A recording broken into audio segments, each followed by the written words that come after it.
Yo le pido que esta mañana pueda acompañarme con su imaginación y situarse en el contexto de nuestra historia. Nuestro Señor Jesucristo, como ya hemos venido estudiando a lo largo de las últimas semanas y meses, nuestro Señor Jesucristo se encuentra en la última semana de su vida terrenal. Él lleva casi 3 años proclamando las buenas nuevas de salvación por toda Judea e incluso por las regiones de Samaria. Y ahora Él va a entrar a Jerusalén con el propósito de padecer en manos de los líderes religiosos del pueblo, para luego morir, ¿en dónde, hermanos? En una cruz, en lugar de los pecadores, y finalmente resucitar de entre los muertos al tercer día para asegurar nuestra justicia delante de Dios. Amén, hermanos. Ahora, cuando Él se dirige hacia Jerusalén, su primer acto público en Jerusalén fue lo que conocemos como la famosa entrada triunfal, aquel domingo de Ramos, que estuvimos, por cierto, estudiando en nuestro último mensaje en el Evangelio de Marcos ya algunas semanas atrás. Esa entrada triunfal a Jerusalén fue una entrada profetizada. El rey Mesías entraría montado en un burrito, en un humilde pollino, en un animal chiquito, humilde pero redentor. Y esa entrada profetizada marcaría el inicio de la pasión de Cristo, de esa última semana. Ahora, aquel momento se convirtió en un momento agridulce en la historia del Evangelio, porque los cánticos sonaban por doquier, los vítores de honor se levantaban a Cristo: Hosana, Hosana al Hijo de David. Sin embargo, Jesús conocía el corazón de ellos, y posteriormente a entrar en esa entrada triunfal, Él se detiene, inspecciona la ciudad y se lamenta, dice el evangelista Lucas. Él se lamentó, nuestro Señor se lamentó al ver la ciudad, al ver la religión vacía de los israelitas. Jesús se lamentó y lloró por aquella ciudad. Inmediatamente, Marcos nos dice que como ya anochecía, después de la entrada triunfal, Jesús se fue a Betania.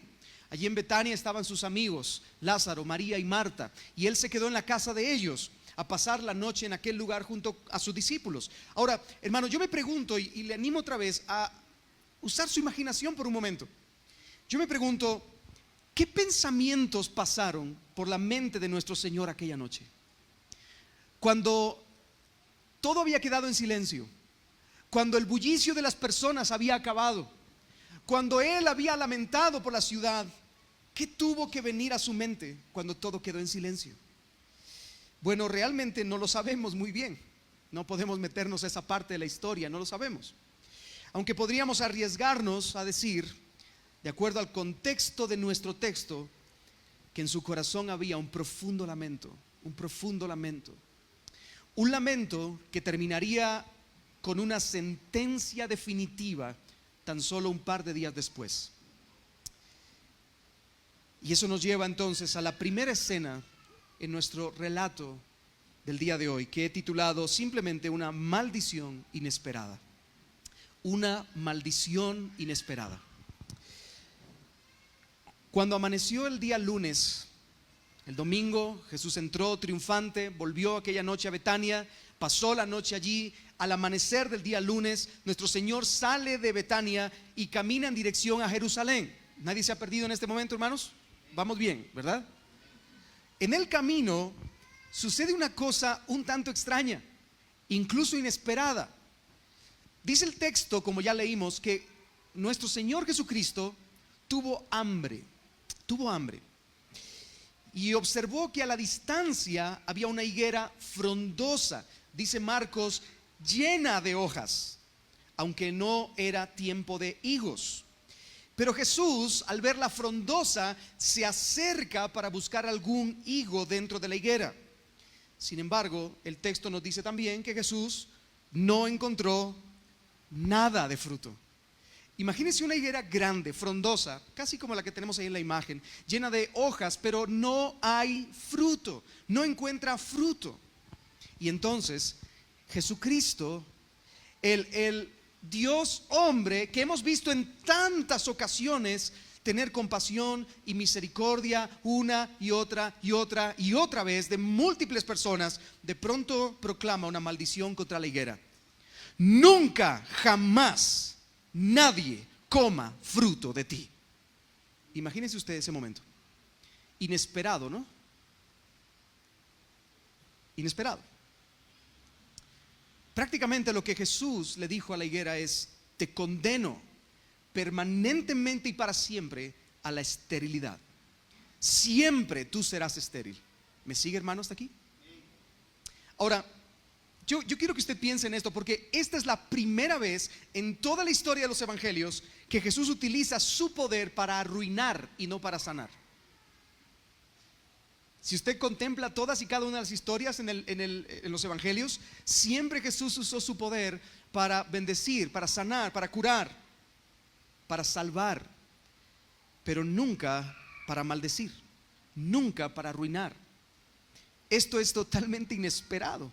Esto es un giro muy drástico en la película que estamos viendo. Ahora, quiero hacerle una pregunta y quiero que usted piense, por favor.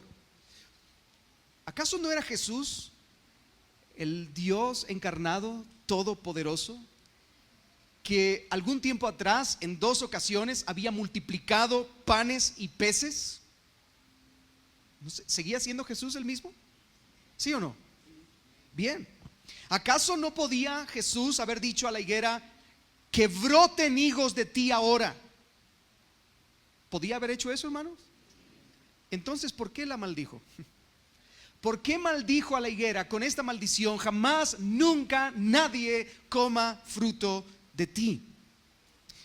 Algunos, al leer este texto, reaccionan mal ante la actitud de Jesús. De hecho, un ateo muy conocido llamado Bertrand Russell dijo en una ocasión que debido a este texto podríamos nosotros decir que Jesús no era un hombre santo y sin pecado, porque aquí pareciera como que se volvió iracundo, agresivo. ¿Qué culpa tiene la pobre higuera si no era época de frutos? ¿Verdad? Además, aunque fuera época de higos, Jesús, ¿tienes que llegar al extremo de maldecir a la higuera para siempre? Bien, algunos podrían decir: bueno, uno cuando está hambriento tiene mal humor, ¿verdad? Cómete un Snickers, dice el anuncio, ¿verdad? Uno podría decir eso. Seguro que Jesús tuvo un arrebato de ira porque tenía hambre, ¿no es cierto? No, de ninguna manera, hermanos. Jesús no tuvo un arrebato de ira. Jesús no actuó de forma pecaminosa frente a esa higuera. Déjame explicar esto un poco más para entrar en profundidad. Si no era tiempo de frutos, tampoco era tiempo de hojas.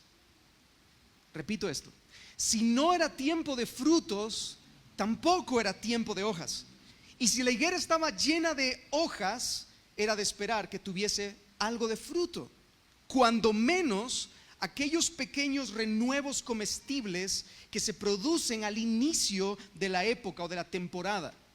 Así que era lógico que algo, aunque sea algo, tuviera la higuera, pero la higuera no tenía nada. Y hermanos, por favor, voy a decir una frase que yo espero que se le quede, porque viene para el transcurso de la enseñanza. Si el árbol solo da hojas y no fruto, algo anda mal. ¿Me sigue, hermano? Si un árbol da hojas y no fruto, algo está mal, algo no funciona. Ahora, ¿recuerda usted lo que pasó el día anterior? Yo le traté de hacer un poco de contexto de lo que había pasado el día anterior, pero ¿qué pasó la tarde anterior? Bueno, Jesús entra triunfante a Jerusalén y luego se acercó a inspeccionar, dice Marcos. Inspeccionó la zona del templo. Hermanos, la ciudad estaba engalanada para la Pascua. La ciudad estaba llena de peregrinos. El templo funcionaba en todo su esplendor. Jerusalén lucía espectacular, frondosa, llena de hojas. Jerusalén estaba llena de hojas. Pero Jesús se lamenta esa noche sobre Jerusalén. Ay de ti, Jerusalén, ay de ti. Si tan solo hubieras conocido a lo menos lo que fue el día de tu visitación. Pero no pusiste atención. Jesús se lamenta porque esta ciudad estaba llena de hojas, pero no había en ella fruto. ¿Entiendes lo que está pasando ahora con la higuera? La higuera está sirviéndonos como una parábola viviente. La higuera es una parábola viviente de lo que vendría como un anticipo de la sentencia final que Jesús daría contra Jerusalén un par de días más adelante. Ellos vivían una religiosidad vacía, estéril, ritualista y de fachada. Jesús no estaba mostrando una ira producida por su falta de comida contra una higuera. Jesús estaba usando la higuera como una parábola y estaba mostrando su ira santa, su celo santo, divino contra Jerusalén. ¿Me sigue, hermanos, hasta aquí? Ahora bien, dejemos por un momento parqueada la higuera por aquí. Déjela estacionada por aquí. Y vayamos al momento donde Jesús muestra que efectivamente la higuera, que era Israel, estaba vacía y sin fruto. Y esto nos lleva a nuestra segunda escena en este relato, que he titulado La limpieza del templo. La limpieza del templo. Nuestro Señor deja la higuera por allí, sigue caminando, entra en Jerusalén y de nuevo llega al templo. Y ahora se encuentra en el atrio de los gentiles, dice Marcos. Y hermano, yo estoy pasando por encima muchas cosas, pero le invito a que tenga la Biblia abierta para que pueda ir observando cada detalle. Dice que Jesús entra al atrio de los gentiles. Ahora, el atrio de los gentiles era un lugar, un patio grande, bastante grande, que había sido diseñado para que entrara en el templo cualquier persona que no fuera judía. Dios, en su infinita providencia, había diseñado un lugar para que los que no eran su pueblo pudieran acercarse cuando menos un poco a su presencia. ¿Me sigue, hermano? Cualquier nación era invitada a entrar hasta este lugar, pero ningún gentil podía pasar el límite de ese patio bajo pena de muerte. De hecho, se dice que en la zona límite entre el patio de los gentiles al patio siguiente había rótulos en las paredes que decía: muerte si pasas de este punto. Imagínense, está intensa la cosa, ¿verdad? Ahora bien, este atrio, hermanos, y esto es importante, por favor, concéntrese por un momento. Este atrio había sido establecido para que los gentiles piadosos, como Cornelio, por ejemplo, ¿se recuerda usted de Cornelio que aparece en el libro de los Hechos? Gentiles piadosos como Cornelio pudieran acercarse un poco a Dios y pudieran orar en aquel lugar. ¿Bien hasta aquí, hermanos? Sin embargo, cuando Jesús entra, ni era un lugar de oración, ni era un lugar de cercanía para los gentiles. El lugar parecía un centro comercial. Ese lugar era un centro comercial. En primer lugar, dice el texto que estaba lleno de animales para el sacrificio. Animales que se suponía que eran más puros que los animales de afuera, claro. Convenientemente, adivine quiénes eran los dueños o los arrendadores de los puestos de venta en este lugar. ¿Quiénes eran? Qué cosa, ¿no? Qué conveniente, ¿no es cierto? Y entonces estos animalitos de dentro eran más perfectos, más puros para el sacrificio que los de fuera. Qué conveniencia.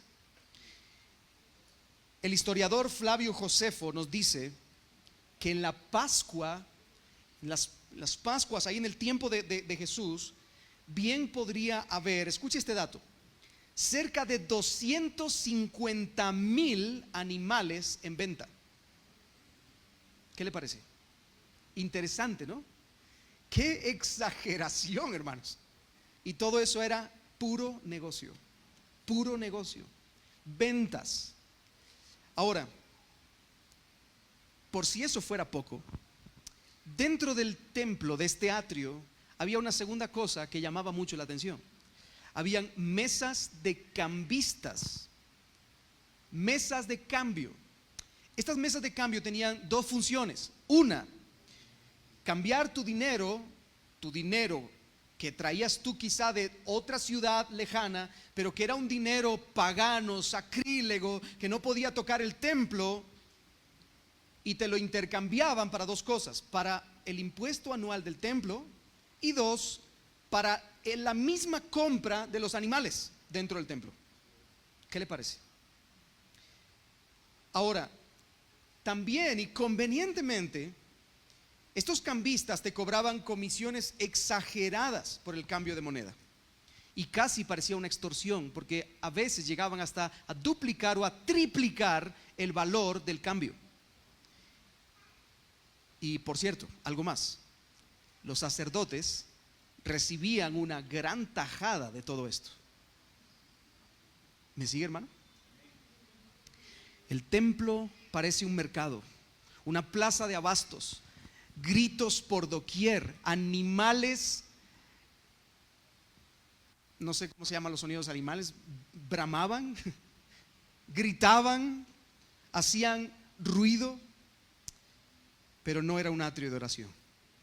Y Jesús sintió un profundo celo santo en su interior. Y en esta ocasión, a diferencia del día anterior, donde Jesús solo estuvo viendo el templo y se lamentó, a diferencia del día anterior, en esta ocasión no se lamenta, sino que hace algo diferente. Verso 15 al 17 dice: comenzó a echar fuera a los que vendían y compraban en el templo. Mateo nos dice que comenzó a echarlos fuera con un látigo en la mano, latigando a las personas. Comenzó a echar fuera a los que vendían y compraban en el templo, y volcó las mesas de los cambistas y las sillas de los que vendían palomas, y no consentía que nadie atravesase el templo llevando utensilio alguno. Es decir, Jesús se paró allí en medio del atrio con el látigo y nadie pasaba por donde estaba él. Él tenía un celo santo en su corazón. Y luego dice, les enseñaba diciendo: ¿no está escrito, mi casa será llamada casa de oración para todas las naciones? ¿Se da cuenta? Para todas las naciones.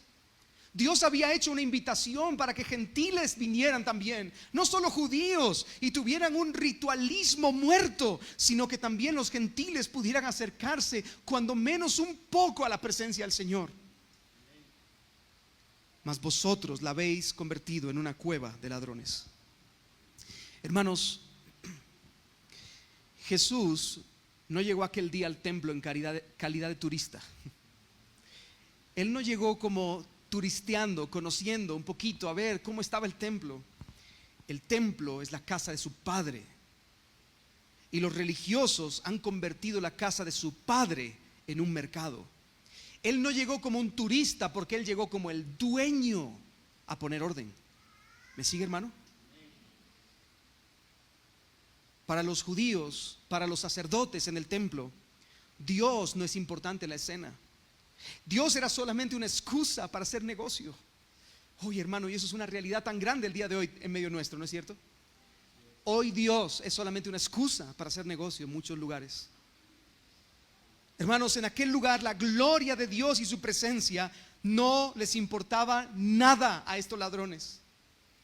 Todo es un ritual, una farsa. No hay piedad en sus corazones, no hay justicia, no hay amor, no hay santidad, no hay obras de caridad. La religión de ellos está muerta, solo es un maquillaje, como Jesús mismo dijo: sepulcro blanqueado por fuera, pero dentro está lleno de muerte. ¿Me sigue, hermano? Solo hay hojas, muchas hojas.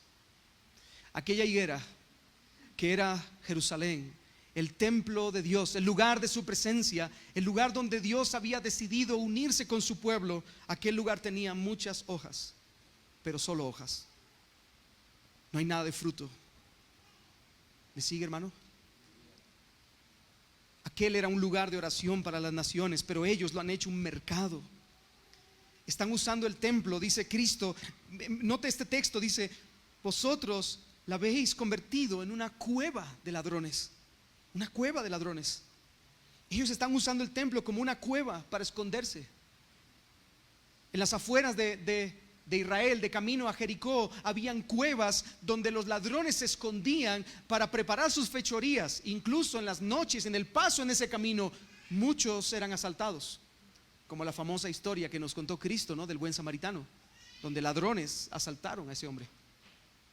Ahora, obviamente esos eran lugares terribles, nadie quería pasar por allí.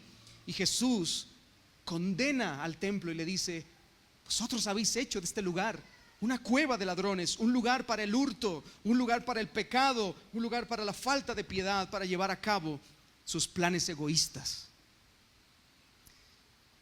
Y perdone que sea tan expresivo el día de hoy.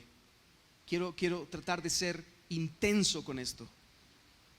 Pero el templo, hermanos, era un circo, era una farsa, era un cementerio lleno de muerte en vez de vida, como tuvo que haber sido desde el principio.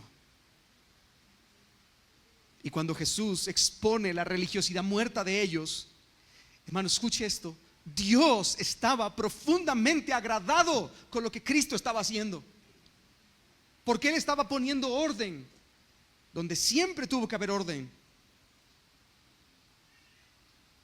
Pero aunque Dios estuviera profundamente agradado, mire el contraste. Los líderes religiosos, los pastores del pueblo, los que debían de dirigir el corazón del pueblo hacia Dios, estaban furiosos.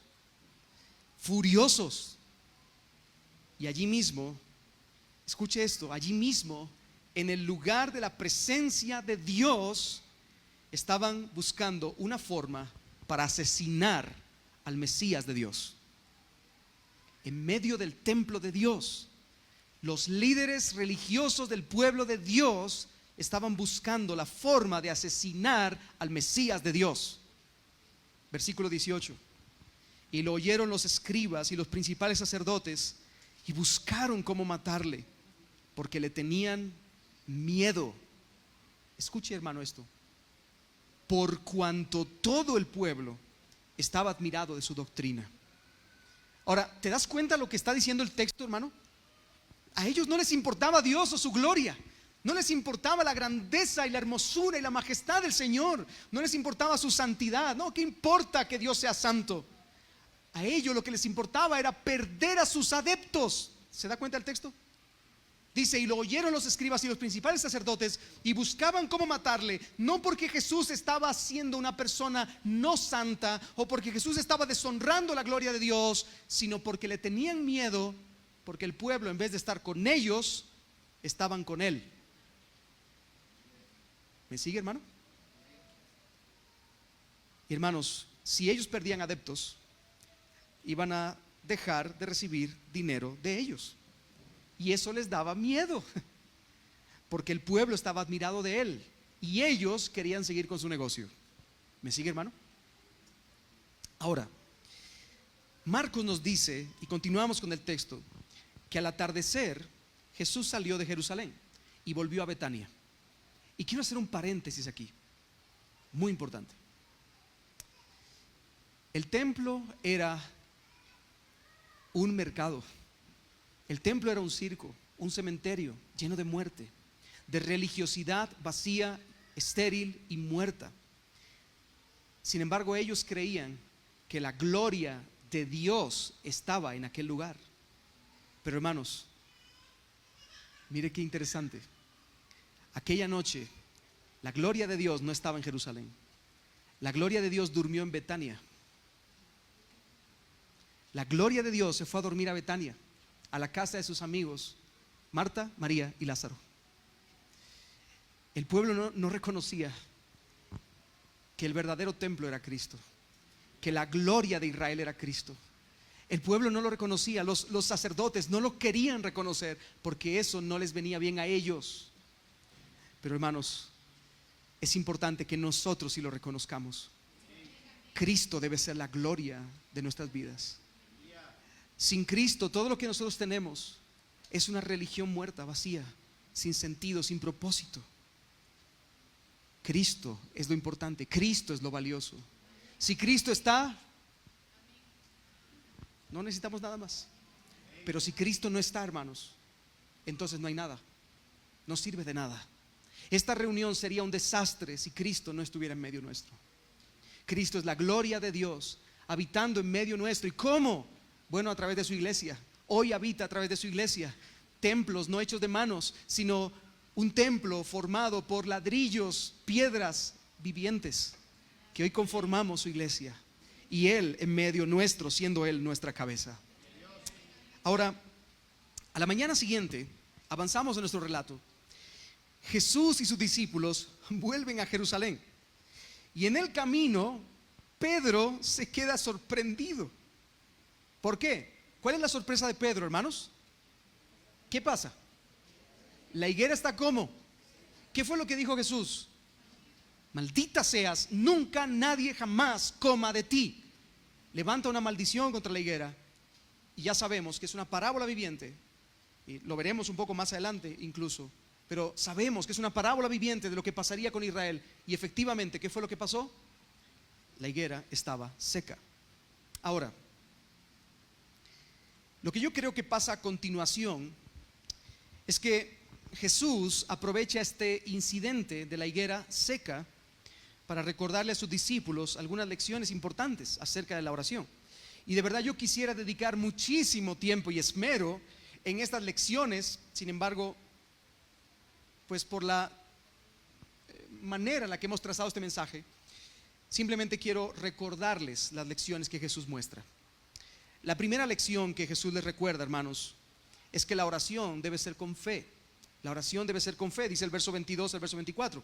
Respondiendo Jesús les dijo: tened fe en Dios, porque de cierto os digo que cualquiera que dijera a este monte, quítate y échate en el mar, y no dudar en su corazón, sino creyere que será hecho lo que dice, lo que diga le será hecho. Por tanto, os digo que todo lo que pidiereis orando, creed que lo recibiréis y os vendrá. Ahora, hermanos, obviamente en este texto Jesús no fue completamente exhaustivo sobre el tema de la oración. Jesús no tocó todos los matices acerca de la oración. Nosotros sabemos en el libro de Mateo que en el Sermón del Monte Él nos da una enseñanza bastante amplia acerca de la oración.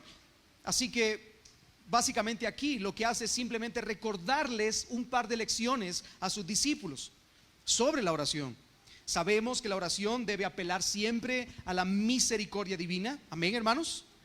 No oramos por algo que nosotros tengamos, no es en base a un derecho, a una autoridad nuestra. Yo no decreto, declaro, amarro y de ese tipo de cosas. Nosotros creemos que Dios puede obrar, pero apelamos a su misericordia. Amén. Y también la oración debe descansar en la perfecta voluntad de Dios. Creemos en eso, ¿cierto? Sin embargo, la lección que Jesús enseña aquí a sus discípulos y a nosotros también es que tengamos confianza en Dios. Mientras le pedimos a Dios en oración, que confiemos que vamos a recibir de su mano todo aquello que le pidamos. De nuevo, repito, apelando a su misericordia, de acuerdo a su voluntad, pero que tengamos fe en que vamos a recibirlo. Porque, hermanos, al final, si yo estoy orando a Dios con cinismo, bueno, Señor, yo te pido que tú tengas misericordia de mí en esta situación que está pasando, pero bueno, yo sé que en tu voluntad, yo sé que tú me vas a aplastar, Señor, me vas a destruir, ¿verdad? Entonces, eso no, como que no está muy bien. Nosotros deberíamos orar apelando a la misericordia del Señor, descansando en su perfecta voluntad, pero también con fe, creyendo que el Señor es poderoso para hacer aquello que le pedimos conforme a su voluntad. Cristo nos llama a tener una fe firme, fuerte, robusta y que descanse en el poder de Dios, ya que Él tiene el poder para obrar milagrosamente aquello que le pedimos de acuerdo a su voluntad. Y quiero solamente aprovechar este punto para corregir un error que he notado recientemente. De hecho, alguien recientemente oró por mí y me dijo, en la oración dijo: declaramos en el nombre de Jesús que ese cáncer en tu espalda se seca, así como la higuera se secó. Entonces, no, hermano, esa no es la forma de orar de acuerdo a este texto, ¿verdad? No es la manera, ¿sí? Otra cosa que tampoco debemos tomar este texto para hacerlo es para dar maldiciones a cualquiera y a nadie. No podemos nosotros maldecir. Maldigo eso porque Jesús maldijo a la higuera, yo uso esa palabra para maldecir. No, Jesús está dándonos aquí una instrucción. Obviamente la lección principal es que el pueblo de Israel estéril, que solo tenía hojas y sin fruto, finalmente sería sentenciado, maldito por su esterilidad. Pero podemos notar algunas lecciones como el de la fe. Por ejemplo, tengamos fe para orar. Pero hay una segunda lección también que Jesús le recuerda a sus discípulos, y esto ya lo dijo también en el Sermón del Monte, en la oración. Jesús le recuerda que la oración de un discípulo de Cristo debe brotar de un corazón lleno de amor, de perdón y libre de resentimientos. Dice el verso 25 y 26: y cuando estéis orando, perdonad si tenéis algo contra alguno, para que también vuestro Padre que está en los cielos os perdone a vosotros vuestras ofensas. Porque si vosotros no perdonáis, tampoco vuestro Padre que está en los cielos os perdonará vuestras ofensas. Así que repito de nuevo, la oración de un discípulo de Cristo debe brotar de un corazón de amor, de perdón y libre de resentimientos. ¿Me sigue, hermano? Amén. Ahora bien, después de haber dado estas dos lecciones, quiero que no se pierda ahora ninguno de los detalles de la historia, porque ahora viene el desenlace final, viene la sentencia definitiva. Y eso nos lleva a nuestra tercera y última escena en este relato, que el título es un poco más largo: la autoridad del Hijo para proclamar la sentencia definitiva. La autoridad del Hijo para proclamar la sentencia definitiva. Nuestro texto en Marcos nos dice que inmediatamente después de esta conversación llegaron a Jerusalén. Y al entrar de nuevo a la ciudad, otra vez acudieron al templo. Ahora, ¿recuerda usted que el día anterior Jesús con un látigo había sacado de ese patio de los gentiles, había sacado a los vendedores y a los cambistas? Por lo tanto, al llegar y entrar de nuevo a Jerusalén, y entrar y llegar de nuevo al templo, obviamente, ¿quiénes son los primeros que se le van a acercar? Los sacerdotes, porque ya tenían cierto temor. Se le acercan entonces los principales sacerdotes, la crema innata de la religiosidad en Jerusalén, y entonces confrontan a Jesús por lo que ocurrió el día anterior en el templo, y le hacen esta pregunta: ¿con qué autoridad? ¿Se da cuenta de esto? Otra vez, ¿con qué autoridad haces estas cosas? ¿Quién te ha dado a ti la autoridad?, le dicen los sacerdotes. ¿Quién te ha mandado a desmantelar los atrios del templo y a hacer estragos en el templo? ¿Quién? ¿Quién te ha dado esa autoridad? Ahora, hermano, piénselo por un momento. ¿Se da cuenta usted de lo que está pasando aquí? El barro se ha puesto a pelear contra el alfarero. Eso es lo que está pasando aquí. El siervo quiere echar de casa a empujones a su señor. ¿Quién te ha dado autoridad a ti? Le están preguntando al dueño del templo con qué autoridad limpia su propio templo. ¿Se da cuenta de eso? Así que Jesús les dice: bien, os voy a responder, pero solo si vosotros respondéis a una pregunta sencilla. Vosotros sois los líderes religiosos del pueblo, ¿no es cierto? Bien, dijeron ellos. Vosotros sois los pastores de Jerusalén. Bien, dijeron ellos. Vosotros sois los maestros. Claro que sí, somos nosotros. Ustedes están puestos para alimentar, para guiar, para proteger. Muy bien, así es. Bien, ¿qué piensan de Juan? Qué pregunta, ¿no es cierto? ¿Qué piensan ustedes de Juan? ¿Su ministerio tenía el respaldo de Dios o no lo tenía? ¿Reconocen ustedes su autoridad como un verdadero profeta o no era un verdadero profeta? Miren qué pregunta está haciendo Jesús. Ahora, hermanos, pregunto, ¿está evadiendo Jesús la pregunta que le hicieron los fariseos antes? Los sacerdotes le hacen la pregunta: ¿con qué autoridad haces tú esto? Bien, yo les voy a preguntar. ¿Y ustedes qué piensan de Juan? ¿Está evadiendo Jesús? ¿Qué opina usted? No, Jesús no está evadiendo la pregunta de los líderes. De hecho, Jesús está contestando la pregunta indirectamente. ¿Por qué? ¿Se recuerda usted cómo comienza el libro de Marcos? ¿Cómo comienza el Evangelio de Marcos? ¿Cómo comienza, hermanos? ¿Alguien se recuerda? Eso fue hace casi 50 semanas. Pero ¿cómo comienza el Evangelio de Marcos? Comienza con un heraldo. ¿Quién es el heraldo? Juan el Bautista. ¿Y cuál es el mensaje? Sí, pero ¿por qué? Porque viene delante de mí alguien del cual yo no soy digno de atar encorvado las sandalias, su calzado. Yo solamente soy alguien que prepara el camino del rey, pero el que viene detrás de mí es mucho mayor que yo. Hermanos, Juan el Bautista dio testimonio de Cristo. Él pasó todo su ministerio siendo un testimonio viviente del Señor Jesucristo. De hecho, si usted lee el Evangelio de Juan, en varias ocasiones dice que Juan daba testimonio. Así que Juan habló de Cristo como el Mesías prometido, como el señalado de Dios, como aquel que tiene la autoridad. ¿Me sigue, hermanos, de aquí? ¿Vamos bien? Bien. Así que los líderes están en un problema serio. Porque, hermanos, ¿qué decís vosotros? ¿Juan era de Dios o era de los hombres? ¿Su ministerio era terrenal o era enviado por Dios? Hermanos, si los sacerdotes en el templo decían que sí, que Juan había sido enviado por Dios, para ser coherentes, ellos deberían reconocer la autoridad de Jesús y deberían de haber caído a sus pies rendidos en ese momento.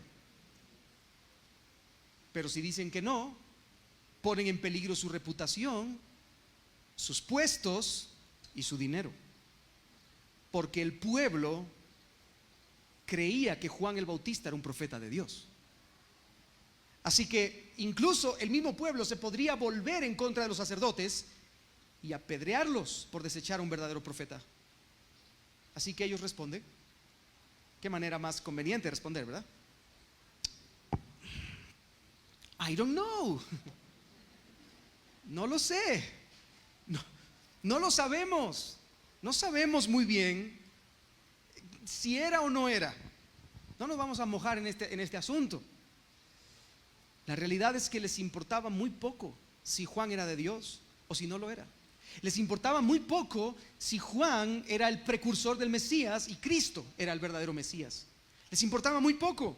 Todo su interés en esta conversación de la autoridad estaba centrado en lo que ellos podían sacar, en la ventaja que ellos podían sacar de la religión ritualista. Ese era el centro de la conversación. En palabras sencillas, básicamente lo que los sacerdotes estaban queriendo decirle a Jesús es: oye, compadre, nos estás arruinando el changarro. Esto es Lucas habla hoy, ¿verdad? Versión Shela viviente. A ver, Jesús, ¿tú nos estás arruinando el negocio? No. Viniste a destruir ayer y ahora estás entrando al templo otra vez. ¿Cuál es tu propósito? ¿Acaso quieres quitarnos a nosotros de medio para que nosotros dejemos de tener esta nuestra religión en la que descansamos? Lo que de verdad les importaba a ellos era su popularidad, su acomodada posición como los administradores del comercio religioso de Israel. Y Dios, ¿qué era Dios para ellos? Dios era un medio más para su negocio. Así que la respuesta de los sacerdotes, ante la respuesta de los sacerdotes, Cristo les cuenta una historia. Una historia que va a culminar con una sentencia definitiva hacia la religiosidad ritualista y muerta. Y con esta historia, hermanos, el Señor en realidad contesta de forma muy clara a la pregunta inicial. Los sacerdotes preguntaron: ¿con qué autoridad haces tú esto? Y Jesús les contesta prácticamente diciéndoles: yo tengo total autoridad, porque el circo que ustedes están armando en el templo de Jerusalén, el negocio que ustedes están armando entre manos, lo están llevando a cabo en mi viña. Wow. ¿Se da cuenta de eso? Leamos el texto. Capítulo 12, versos 1 al 9. Entonces comenzó Jesús a decirles por parábolas: un hombre plantó una viña, la cercó de vallado, cavó un lagar, edificó una torre. Lo que significa esto es: vino un hombre, y este hombre es un tipo, una imagen de Dios, Dios Padre, y él plantó una viña, es decir, él tomó un pueblo para sí mismo. A este pueblo lo cubrió, lo cercó de vallado, cavó un lagar, edificó una torre, es decir, puso allí una morada, y luego la arrendó a labradores y se fue lejos, es decir, la dejó en manos de un grupo de personas para que administraran ese lugar glorioso que Dios había establecido. Y se fue lejos. Y a su tiempo envió un siervo a los labradores para que recibiese de estos, ¿qué cosa, hermanos? Del fruto de la viña. Mas ellos, tomándole, le golpearon y le enviaron con las manos vacías. Eso fue lo que ocurrió en Israel una y otra vez con los profetas que Dios enviaba. Los profetas no eran tenidos como dignos dentro del pueblo, sino que todo lo contrario, los mismos líderes del pueblo, los líderes religiosos del pueblo, tomaban a estos profetas y a muchos los golpeaban, a otros los encerraban en prisiones, a otros los sacaban, los expulsaban, y algunos, como Zacarías, fueron asesinados. Pero continuó. Tomándole, le golpearon, le enviaron con las manos vacías. Volvió a enviarles otro siervo, pero apedreándole, le hirieron en la cabeza y también le enviaron afrentado. Volvió a enviar a otro, y a este mataron. Y a otros muchos, golpeando a unos y matando a otros. Así eran estos líderes del pueblo. Por último, teniendo aún un hijo suyo, amado, lo envió también a ellos diciendo: tendrán respeto a mi hijo. Mas aquellos labradores dijeron entre sí: este es el heredero, venid, matémosle, y la heredad será nuestra. Y tomándole, le mataron y le echaron fuera de la viña. ¿Qué pues hará el Señor de la viña? Vendrá y destruirá a los labradores y dará su viña a otros. Hermanos, la historia está clara. Esta parábola no es tan difícil de entender. Cristo les está diciendo que Él es el Hijo que tiene derecho y autoridad para corregir la viña, porque la viña es su viña, es la viña de su Padre, es su herencia.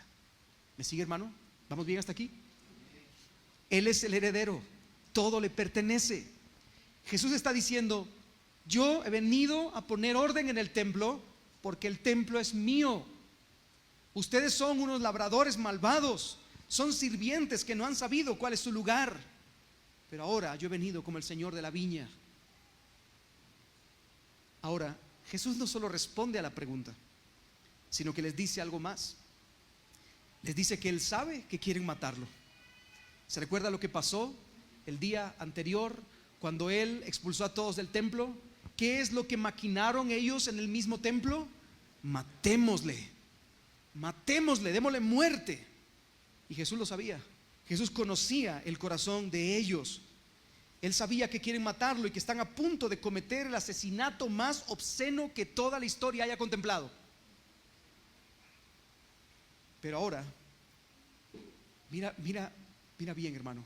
El Señor escoge una cita del Salmo 118, un salmo que se entonaba durante aquellos días de fiesta de la Pascua, y que de hecho parte del Salmo 118 había sido entonado por la multitud 2 días antes en la entrada triunfal. Hosana al Hijo de David, bendito el que viene en el nombre del Señor.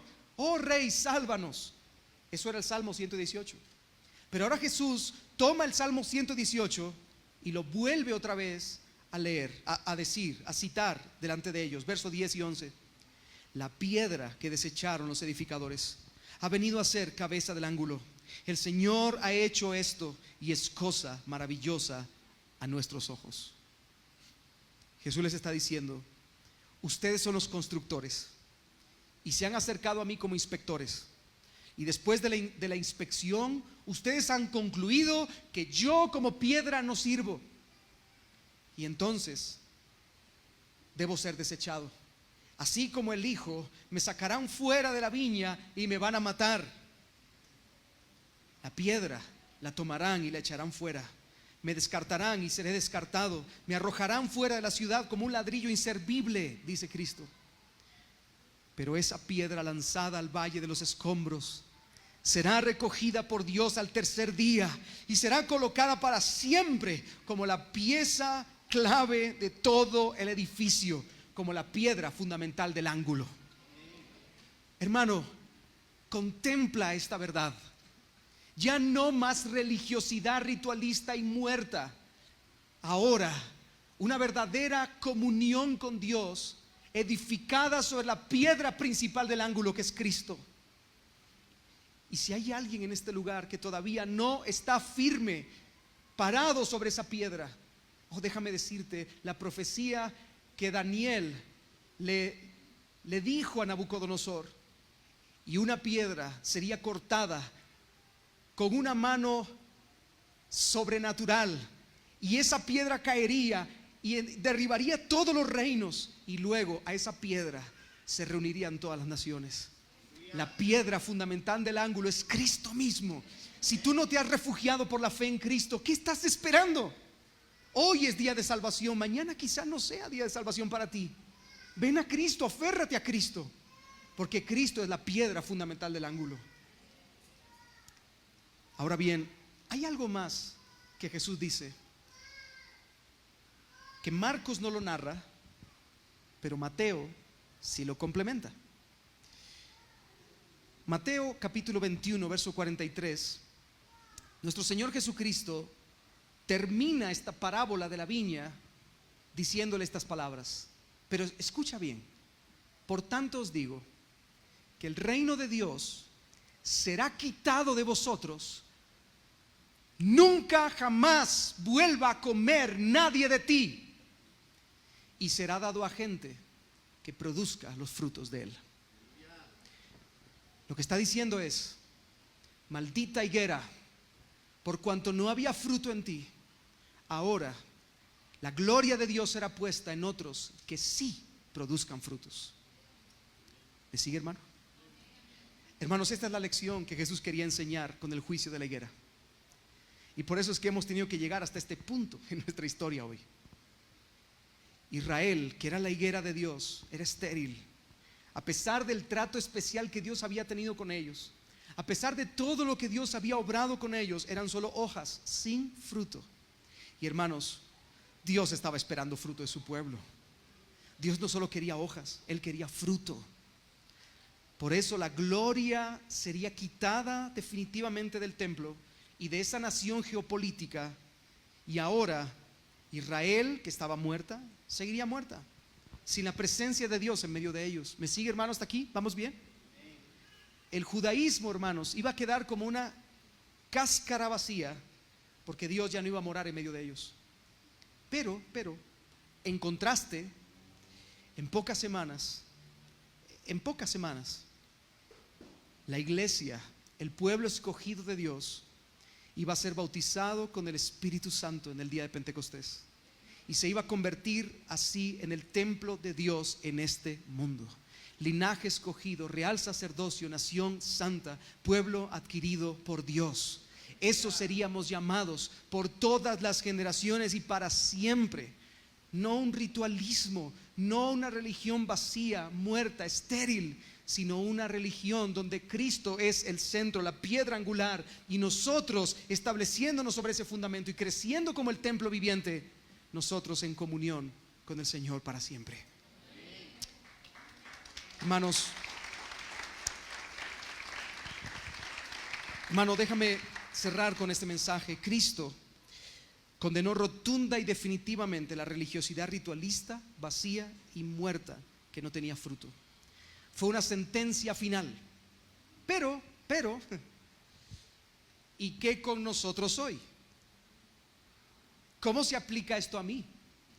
Porque yo entiendo que Cristo los haya abandonado y ahora estableció su iglesia, bien. Pero ¿y eso qué a mí? Bien, hermanos, yo creo firmemente y de verdad, preste atención a mis palabras, porque no voy a usar palabras por usarlas. Quiero ser específico con las palabras que voy a usar. Escucha bien. Yo creo firmemente que no se puede ser cristiano teniendo solo hojas y no fruto. No se puede ser. ¿Se da cuenta de lo que estoy diciendo? No se puede ser cristiano si solo tienes hojas pero no fruto. No se puede ser cristiano que honre a Dios de labios, pero que en el corazón estés lejos de Él. ¿Me sigues, hermanos, aquí? Hermano, un cristiano, y estoy usando comillas, un cristiano entre comillas, que vive en estas condiciones sin fruto, honrando a Dios de labios, pero no de corazón, es un cristiano muerto. Y un cristiano muerto, aunque sea parte de la iglesia visible de Cristo, no es parte de la iglesia verdadera de Cristo. Es simplemente un cristiano cultural. Y de esos tenemos muchos en medio nuestro, lamentablemente. Dios aborrece cualquier tipo de religiosidad vacía. Dios aborrece la piedad falsa. Dios aborrece la piedad muerta. Dios la abomina. Por eso, ten cuidado, porque puedes tú estar hoy aquí cantando alabanzas, levantando tu voz, aplaudiendo, y el lunes por la mañana viviendo una vida sometido a tu propio señorío y no al señorío de Cristo. Y eso es una religión ritualista muerta. Puede ser que tú estés aquí hoy escuchando la prédica, algunos más aburridos que otros, ¿verdad? Pero puede ser que estés escuchando hoy la prédica, que estés atento el domingo y el martes por la tarde viviendo en la mentira, en la codicia, en la lujuria, en la impiedad, en la inmoralidad, en la injusticia. Eso es un ritualismo, una religiosidad ritualista muerta. ¿Me sigues, hermano? Puede ser que estés aquí el domingo e incluso levantar tus manos y aclamar al Señor, pero luego quedándote con lo que no es tuyo el resto de la semana, robando. Tú puedes decir que Jesucristo es el Señor el domingo y que Él manda, pero te hago una pregunta: ¿Él manda también en tu vida con lo que tú ves en la televisión durante la semana? ¿Sentarías a Cristo a tu lado para ver la tele junto contigo? ¿Cristo manda en lo que gastas entre semana y cómo lo gastas? ¿Cristo es el que manda en lo que ves en las redes sociales, en tu teléfono, el lunes, el martes, el jueves?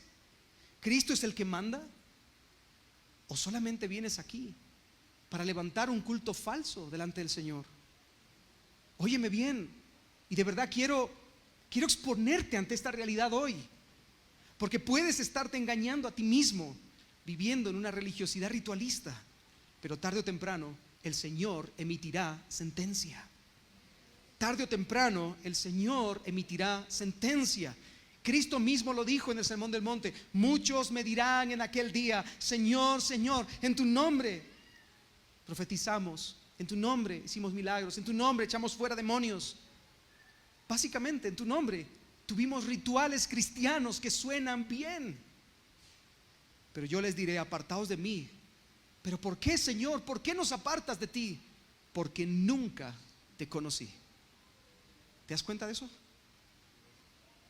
Una religión ritualista vacía y muerta es una religión que no se basa en la comunión con Dios, sino en el hacer cosas de tanto en tanto para sentirte bien en tu conciencia, o para sentir que estás haciendo las cosas de la manera más buena posible. Hermano, Dios no busca buenos. Dios no busca buenos. Dios quiere santificar una iglesia, tener comunión con ella, estar cerca de ella para la gloria de su nombre. Así que examínate hoy. No sea que haya alguien en este lugar que esté descansando en su religiosidad ritualista. Examínate, de verdad examínate, porque toda nuestra confianza debe estar puesta en Cristo. Él es la piedra angular. Él es la piedra sobre la cual se fundamenta el edificio de nuestra religión. Nosotros descansamos sobre Él. Él es el centro de nuestra vida. Y si tú no estás descansando en Él por la fe y solo estás haciendo cosas, eso es un ritualismo, una religiosidad ritualista muerta. Quiero recordarte, hermano, que el cristianismo es justicia por la fe en Jesucristo. Quiero recordarte que el cristianismo es un regalo de gracia abundante para los pecadores. Quiero recordarte que el cristianismo es gracia sobre gracia y sin obras para que nadie se gloríe. Sin embargo, yo quiero recordarte que después de eso hay frutos de justicia como una evidencia de tu unión con Él. Si tú dices estar unido a Cristo, pero no estás dando frutos evidentes de esa unión, entonces estás autoengañándote. Así que examínate hoy a la luz de esta palabra. Pruébate a ti mismo, examínate, y si acaso estás viviendo solo una religión vacía y ritualista, donde tu piedad es solo una fachada, donde tu piedad es un traje bonito que te pones el domingo y te lo quitas el lunes. Si tú estás viviendo así, déjame decirte algo más.